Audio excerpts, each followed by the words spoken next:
Right lads, I'm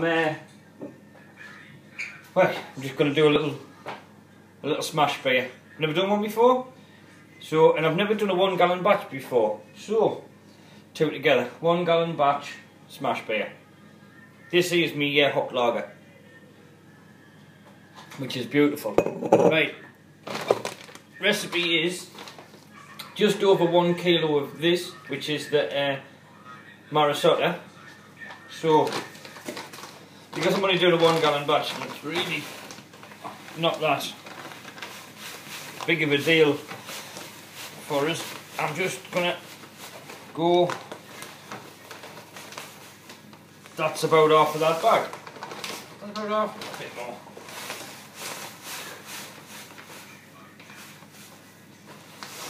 Here we go. There we go. So that's just over 1 kilo of that, and flake wheat. I don't know if I wouldn't. I'm not allowed to do this because it's a SMaSH beer, but I put flake wheat and everything else, so flake wheat in there as well. And then there we go. That's that in. I'll just tie a knot around the top of this, because what I'm doing is I haven't got the boil pot on. To be honest, I couldn't do a 1 gallon batch in my boil pot because it takes 1 gallon just to get it up to where the element is. So I've just got a clean metal bowl there, and all I'll do is tip all that down into one corner, and then tie that string around there again. So all I'm doing is this one I'm just doing in a pressure cooker. So I've got exactly 1 gallon of water in the pressure cooker, and I've got a kettle with 1 litre of water in. So what I'll do is I'll pop, once that comes up the temperature, which I'll do at about, probably wait till it gets to about 60, 66, 67, something like that. Then I'll turn the heat off and just pop the bag in. Then I'll mash probably just over 60 minutes, maybe 70, 75 minutes, something like that. And then lift the bag back out, drain it as much as I can, pop it over into this bowl, and then that's where this comes in, the kettle. Sorry, I'm pointing at it, you can't see it's a kettle. And then that'll be boiled water. Let it cool off, so the water should be about 70 degrees, something like that. And then I'll just do a quick rinse, sparge, whatever you want to call it, and rinse that off and pop that in, and then I'll stick it on to boil. So it's not a real keyed in recipe. I just had a bit look on the internet, and that seemed about okay. And for hops, I'm using the Amarillo. And if you've watched the video that I put on before this, when I did my big mocha chocolate and coffee stout, which isn't a stout, it's a dark ale now.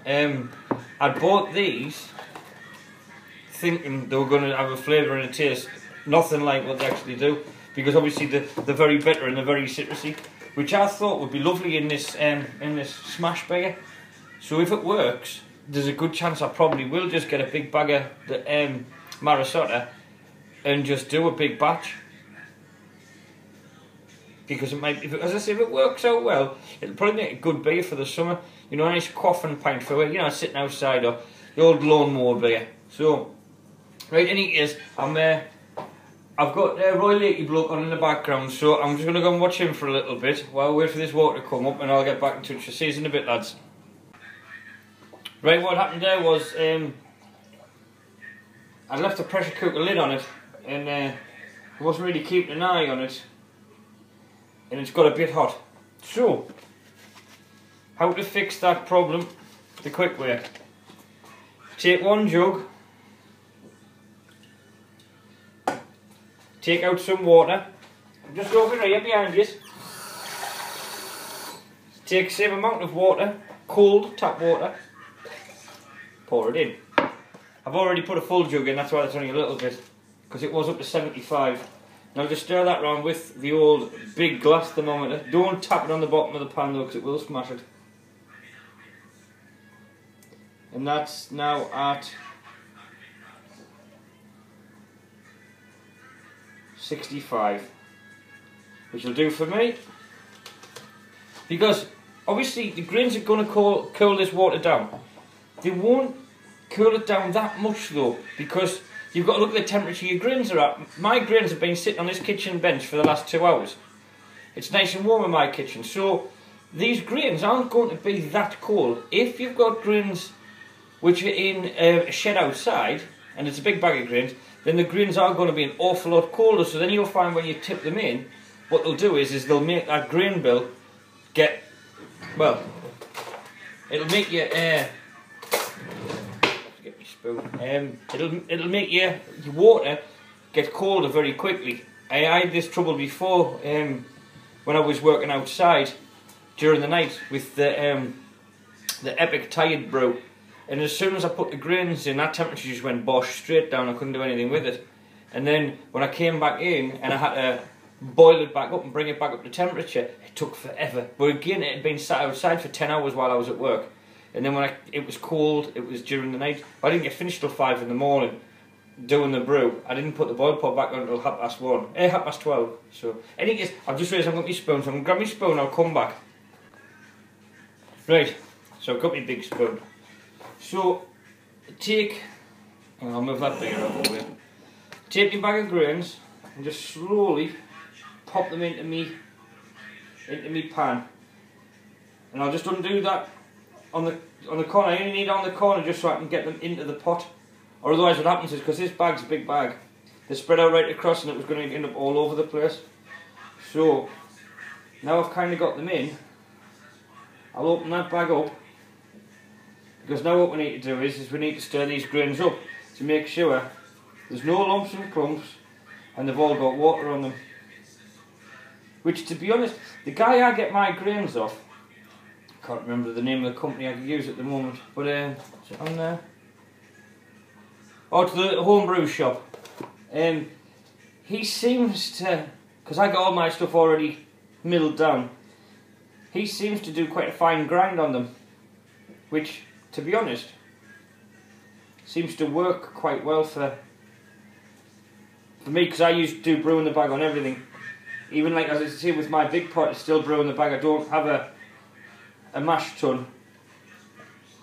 So I think to lads who use mash tuns, this will probably seem a bit strange and a little bit wrong, because I have lots and lots of water in this pan. Well, it's a full gallon. When normally, as far as I'm aware, with the if you're using a mash tun, you wouldn't have that much water in. So mine does end up a little bit like, at this stage, is a bit like porridge. And then all it is I'm just gonna, again, probably should have rethought about this bag actually, because this bag's going to be massive for this pan. And I want to get it all in, and I want to get that wrapped up and in, because with it being a pressure cooker, I'm just going to put the lid back on, and that should close that down. That should keep that nice and hot. You know what I mean? There'll be no need to wrap that in anything. That will stay nice and hot for the next. I'll probably do half an hour, open it up, stick the thermometer in, and we'll see how hot she is. If she has cooled down a bit too much, then what I'll do is I'll just stick her back on the heat and warm her up a little bit. But be very careful, because that bag I've got in there is a nylon bag. So if you turn that heat on and whack it on full, this is an electric I'll be using, and whack it on full and heat the bottom of the pan up, you might find that it sticks to the bottom of the pan or burns a hole in the bottom of your bag. If it does that, you've basically got a pan full of bin filler, because I wouldn't even like to attempt to try and get your water off the top of there without all your grains coming through and blocking up. I know I've heard lads have had this trouble with other systems, and they've ended up with their grains mixed in with their water and trying to get it separated. So just be a bit careful. You don't need to blow it back off to get it red hot. You've just got to warm it up a little bit. I would normally do a 3-tier system. So what I would do is normally I would bring my mash temperature to about 52, 53, maybe even a little bit higher with some organs on the size of my grain bill normally. Then leave that for 20 minutes. Then I would bring it up again to get it to like the 62, 64 mark. That would be me hour mash. and then I would bring it up to 70 for 10 minutes, maybe a little bit longer, it all depends. 10 minutes is about all I like to do it for, and that would, so I think the first one they call the protein rest, I don't really know what it does, I just know it works, and it works for me and other people, so that's for that one. Then there's the main mash, and then you've got the last one. I don't know what the last one's for, but I don't think it is, just because that seems to be the same as what everybody else is doing. So, right, I'm going to go, and I'll be back and talk to you in about half an hour. See you in a bit. Right then, so we're now halfway through. Lift that lid off. Now what we're doing now is just to check. Don't put it in the water though. See, this was a mistake I was making. I was putting it in the water and not into the mash itself, because I found sometimes the water temperature can be higher than the mash temperature. Keep wiggling that around a little bit, get it so not just messing. Right, that's at 61. So what I'll do is I'll pop that lid back on and then lock it down, and because I've got an electric, what I'll do is I'll put it back on the electric plate what I use to heat the water up, because it does hold some residual heat, you know what I mean, so that'll just keep it, that'll be alright now. I'm not even going to be that worried about it, because them grains will mash and you'll get sugars out of them from little bits and pieces that I've seen from other people doing, from about 62 down to about 60. You wouldn't ever want to mash it in and start your temperature at 60.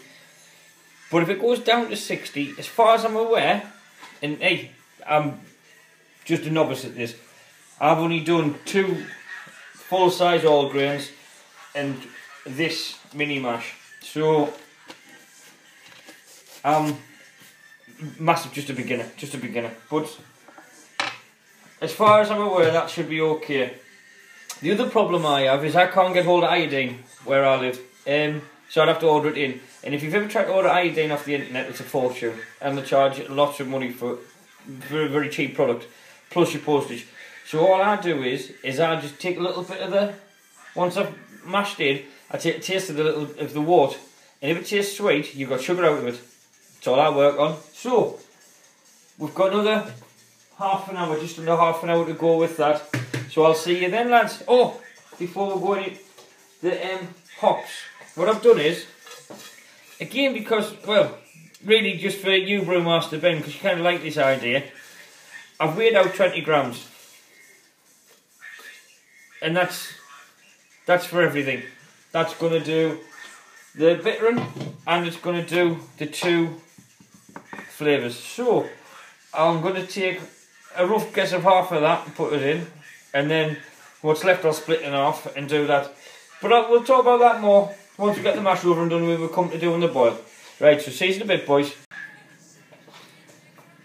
Right, sorry, I'm using an iPad for this like I do for everything else, so it's not the best of footage, but here we go. I'm going to attempt to do this without getting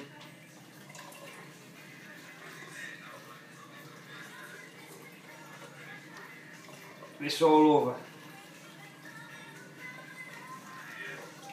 And what I do now is I'll turn that the heat back on, because obviously everything is in that pan once you come to the boil, and we need to stick that on from your sparge. And that's red hot, lads, I'm not joking you. Some of you might need to wear gloves to do this. I was a chef for 11 years, so I've kind of got a bit of asbestos hands, and I'm finding this particularly, well, quite painful now. You need to get as much out as we can. You don't want to squeeze your bag too much though. Right, so there we go. We're over. And now all I'll do is I'm going to lay that down in there. That's on. That'll come up to the boil nicely. And all I'm going to do is bring this across and show you. So, see where that's laid down in that bowl? And all I'm going to do is I'll just pour the water over nice and gentle to try and just to rinse all the goodness out of them grains. And then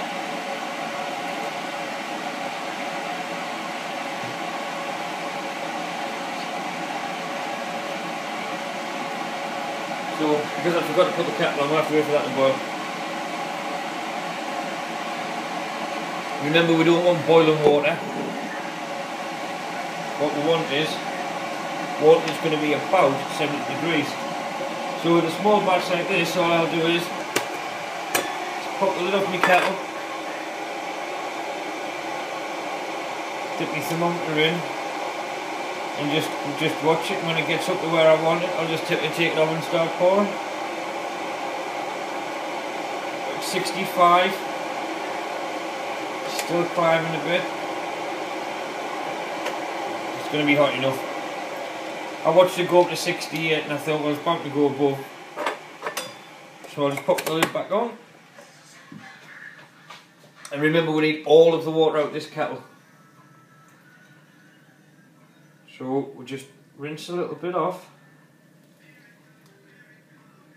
Nice and gentle. And pop it back down. After rub. Pour it in. And then just do the same again, just little by little.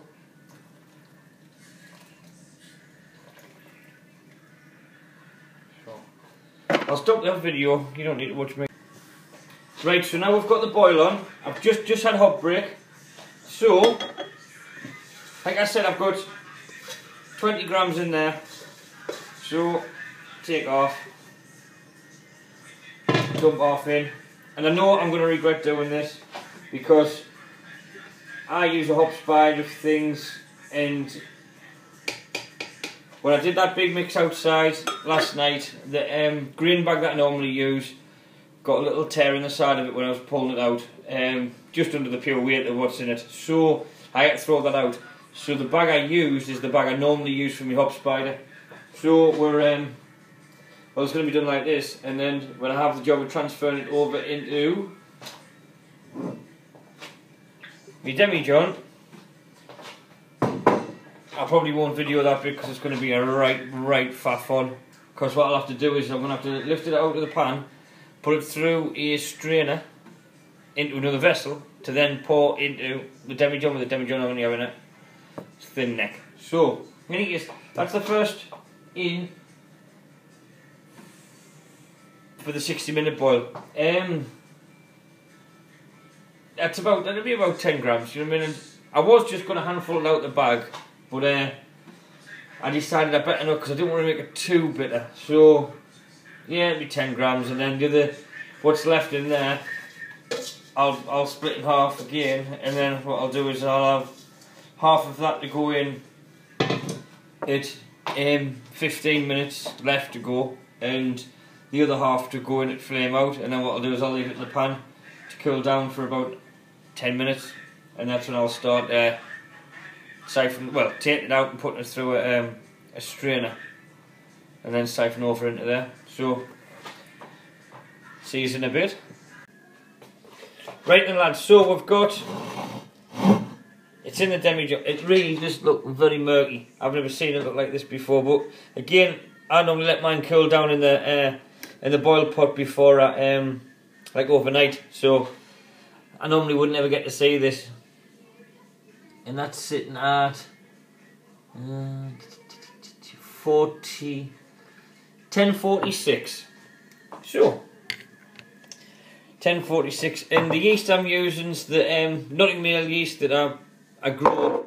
Again, basically with that, all I do is I normally stick a sachet of it in a demijohn with a mini mash in, and then I just let it grow and grow and grow and grow and grow until I can do 3 jars. I do 3 jars with it, bang them in the fridge.